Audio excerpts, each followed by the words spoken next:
नमस्कार दोस्तों, horror incident के पहले एपिसोड में आप सभी का स्वागत है। ये मेरी पहली स्टोरी है। अगर आप लोगों को ये स्टोरी पसंद आती है तो ऐसी ही स्टोरी सुनने के लिए प्लीज स्टोरी को लाइक और चैनल को सब्सक्राइब कर लेना, और हाँ, बेल आइकन को ऑन करके ऑल के ऑप्शन पर सेट कर, ताकि ऐसी ही हॉरर, मिस्टीरियस, भूतिया घटना आप मिस ना कर सके। और अपनी राय कमेंट में जरूर देना। तो ज्यादा देर ना करते हुए बढ़ते हैं आज की कहानी की ओर। तो चलिए मैं आपको थोड़ा सा इंट्रो देता हूँ और फिर बढ़ते हैं कहानी की ओर। ये घटना हाल ही में यूपी के स्मॉल विलेज में छोटे से परिवार के साथ घटी, जब इनका और इनके दोस्त का पूरा परिवार दुधवा घूमने के लिए जा रहे और इनके पीछे कोई हवा या कहें कि भूत जो भी हो वो पड़ता है। तो ये लोग उस भयानक सिचुएशन से कैसे बाहर निकलते हैं, तो चलिए जानते हैं आगे क्या होता है। उत्तर प्रदेश के छोटे से गाँव में एक साधारण सा परिवार, माँ शकुंतला, पिता देवानंद और उनके दो बच्चे समीर और छोटी बहन छुटकी एक खुशहाल जीवन बिता रहे थे। गाँव के एक सुबह समीर और छुटकी स्कूल जा रहे थे। माँ शकुंतला जो थी रसोई में काम कर रही थी, जबकि पिता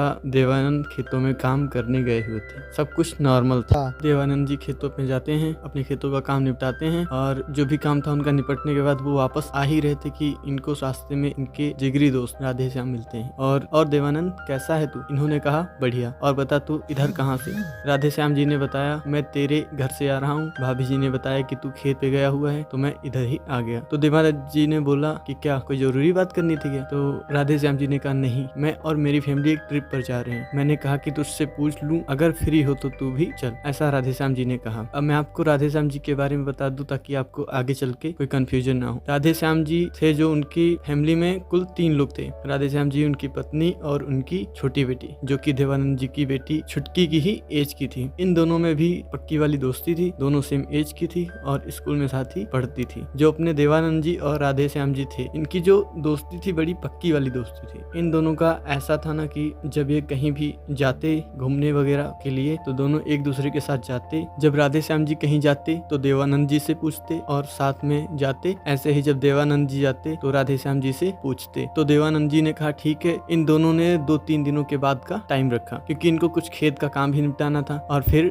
दोनों लोग अपने अपने घर वापस चले गए। अब जो ये देवानंद जी थे घर पे जाते हैं, अपनी पत्नी को सारी बात बताते हैं और उनके साथ डिस्कस करते हैं जो भी था, और 2-3 दिनों में इनका खेत का भी काम निपट जाता है। जल्दी ये 2-3 दिनों का समय खत्म होता है और ये लोग तय किए हुए दिन पर रेडी होकर अपनी अपनी फैमिली के साथ निकल पड़ते हैं। इन्हें जाना था दुधवा। आप लोगों में से बहुत से लोग गए भी होंगे और जानते भी होंगे। जो लोग नहीं जानते उनको बता दूं कि यूपी के लखीमपुर जिले के पलिया सिटी के पास India Nepal border Dudhwa national park पड़ता है। यहाँ पार्क भी है और जंगल में सफारी जैसी कुछ, जैसे कि जिप्सी वगैरह से पूरा जंगल वगैरह घुमाते हैं। इनका प्लान था कि जंगल एक्सप्लोर करेंगे, घूमेंगे फिरेंगे और पूरा टाइम अपनी फैमिली के साथ स्पेंड करेंगे, एंजॉय करेंगे। ऐसे ही होता है। ये दुधवा का जो डिस्टेंस था इनके यहाँ से लगभग 7 से 8 घंटे का रास्ता था। इन्होंने जो कार रेंट पर ली थी वो 7 सीटर बड़ी गाड़ी थी। अच्छा खासा स्पेस था। कार में सबसे आगे ड्राइवर और उनके बगल में राधे श्याम जी, और बीच वाली सीट में देवानंद और उनकी पत्नी शकुंतला जी और उनकी छोटी बेटी छुटकी, जो जिद करके विंडो वाली साइड बैठी थी। तो इन लोगों ने भी कहा चलो ठीक है, बच्ची जिद कर रही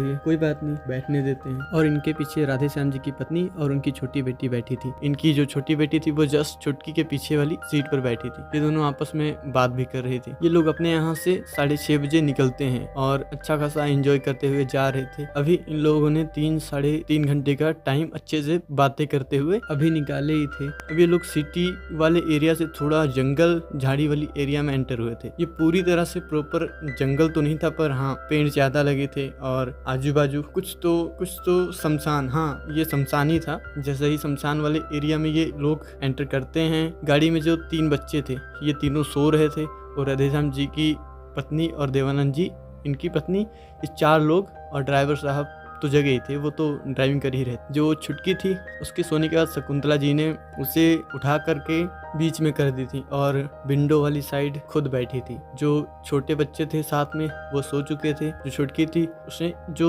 स्ट्रॉन्ग वाली परफ्यूम होती है ना, तो उसने स्ट्रॉन्ग वाली परफ्यूम लगा रही। जो ड्राइवर साहब थे वो लगभग कुछ तो 40-45 के रहे होंगे, और उनका तो काम ही यही था कि रात बिरात लोगों को एक जगह से दूसरी जगह लेकर जाना, लॉन्ग ट्रिप पर लेकर जाना। काफी अच्छा एक्सपीरियंस भी था उनका। ऐसी जगहों के बारे में कुछ जगह ऐसी भी होती हैं जहाँ अनजान शक्ति या फिर कहो कि कुछ ऐसी एंटिटीज होती हैं जो बेहद खतरनाक होती हैं। अगर ये पीछे पड़ जाएं तो बड़ी मुश्किल से जान बचती है और ये परफ्यूम से ज्यादा अट्रैक्ट होती हैं। अभी कुछ ही एरिया इन्होंने क्रॉस किया था कि अपने ड्राइवर साहब मिरर में क्या देख, कुछ तो ड्राइवर साहब को मिरर में दिखता है जो कि नॉर्मल तो नहीं। एक आदमी जो इनकी गाड़ी के साथ साथ पीछे पीछे चल रहा है, उसने कोई कपड़ा नहीं पहना हुआ है और बाल बिखरे हुए, बड़े बड़े नाखून, और तो और वो काला और बड़ा ही डरावना दिख रहा है। ये तुरंत समझ जाते हैं कि ये कोई ऐसी चीज है जो हमें नहीं मिलनी चाहिए थी और हाँ, ये परफ्यूम की वजह से ही अट्रैक्ट हुई है। तो ये तुरंत बोलते हैं सारी खिड़कियां बंद कर लो। सब लोग फटाक से खिड़कियां बंद करते हैं और फिर पूछते हैं कि आपने ऐसा क्यों। तो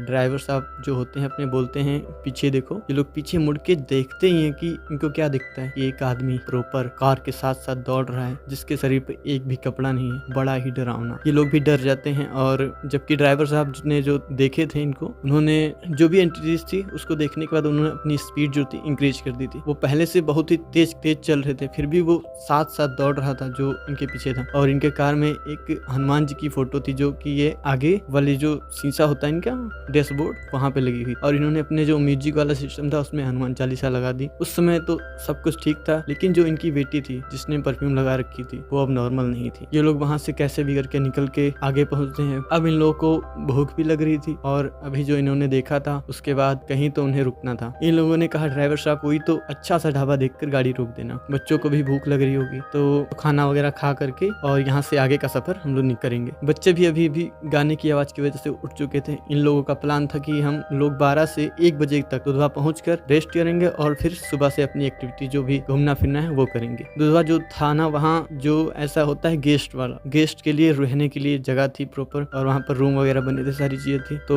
वहाँ सारा बंदोबस्त था। अभी ये थोड़ी दूर आगे गए ही थे कि इनको ढाबे जैसा कुछ तो भी दिखता है। वहाँ पर गाड़ियां भी खड़ी थी। ये और पास जाते हैं तो क्या देखते हैं, ये एक ढाबा ही था। तो इन लोगों ने चैन की सांस ली और वहाँ पर गाड़ी को रोका और कुछ लोग ढाबे के अंदर चले गए और अपने ड्राइवर साहब, देवानंद जी, राधे श्याम जी, इन 3 लोगों ने कार के पीछे वाली साइड पर देखा। तो क्या देखते हैं कि वहां पर क्लियरली 2 हाथों के निशान बने हुए थे जो कि पहले नहीं थे। इनको समझ में आ गया कि ये उसी एंटिटी का काम है। ये लोग भी अंदर जाते हैं और वहां पर जाने के बाद इन्होंने खाना ऑर्डर किया और बैठने के लिए प्रॉपर चारपाई वगैरह, चेयर वगैरह वहां पड़ी थी, उस पर बैठते हैं और अपना खाना वाना खा करके ये लोग वापस कार में बैठे हैं। ये लोग उस ढाबे से निकलते हैं और ये लोग अब बस दुधवा से 1.5 से 2 घंटे की दूरी पर थे। ये लोग फिर जंगल वाले एरिया में एंटर करते हैं। ये जंगल मैलानी जंगल था। ये लोग उस रास्ते पर सीधे सीधे चलने लगते हैं। रास्ता बिल्कुल सुनसान था, टाइम भी ज्यादा हो गया था क्योंकि जो भी इनके साथ अभी हुआ था उसके बाद ये लोग ढाबे पर काफी देर तक रुके थे और जो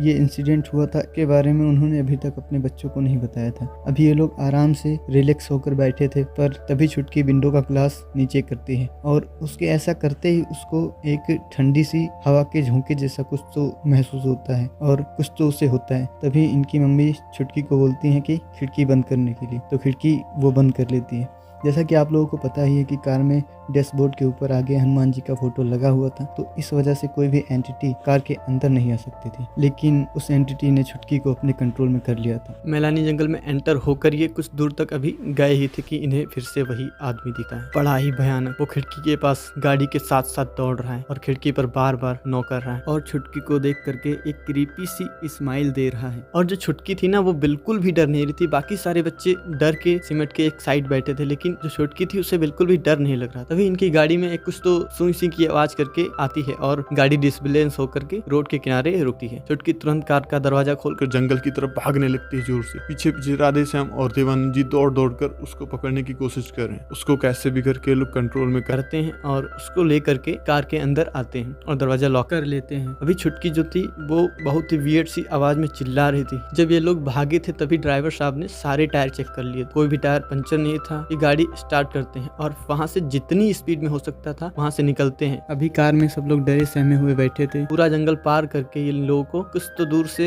उजाला उजाला जैसा दिखता है। ये लोग देखते हैं ये सिटी जैसी जगह है। वहाँ इन्हें एक बुजुर्ग चाय वाला दिखता है। ये लोग उससे पूछते हैं अंकल जी ये कौन सी जगह है। वो इन्हें बताता है ये वीरा है। वीरा, हाँ जी। इस चाय वाले को पूरी की पूरी घटना बताते हैं और पूछते हैं अगर आप कोई मंदिर या कोई झाड़ फूंक करने वाले बाबा को अगर जानते हैं तो हमें बता दीजिए। ऐसी ऐसी बात हुई है, ऐसी ऐसी घटना हमारे साथ घटी है। तो वो बुजुर्ग चाय वाला इन्हें बताता है कि इसी रोड पर आगे जाके एक साईं बाबा का मंदिर है जो बहुत ही प्रसिद्ध है, आप वहाँ चले जाइए, क्योंकि ये हवाएं आसानी से पीछा नहीं छोड़ती हैं। अभी जो छुटकी थी वो बेहोश थी, तो ये लोग फटाफट वहाँ से निकलकर मंदिर पहुँचते हैं और मंदिर के अंदर एंटर करते ही इनको बाबा जी दिखते हैं। ये लोग उनके पास जाते हैं और पूरी की पूरी घटना बाबा को बताते हैं। कुछ तो मंत्र पढ़ के इनके बच्ची के हाथ में लाल रंग का धागा बांधता है और इन लोगों को भी धागा देता है। तो ये लोग भी धागा वगैरह बांधते हैं, वहीं रात भर स्टे करते हैं और फिर वहाँ से सुबह ये लोग पूजा वगैरह करवा के जो भी प्रसाद वरसाद लेके वहाँ से फिर आगे निकलते हैं अपनी जर्नी को कंटिन्यू करके। 2-3 दिनों तक ये क्या ही अब करेंगे, इतना कुछ इनके साथ हो ही गया था। कैसे भी करके ट्रिप अपनी पूरी करते हैं और उसके बाद वापस अपने घर पहुँचते हैं। ये पूरी की पूरी घटना समीर ने अपने दोस्त विनय को बताया और विनय ने मुझे पूरी की पूरी घटना मेरी ईमेल पर लिखकर भेजी। विनय मेरा रिलेटिव ही है, तो अगर आपके साथ भी कोई ऐसा इंसिडेंट हुआ है तो लिख भेजिए दी हुई इन आईडीज पर, ताकि दुनिया को भी पता चले कि ऐसी चीजें भी होती हैं। आपको स्टोरी पसंद आई हो तो स्टोरी को लाइक करके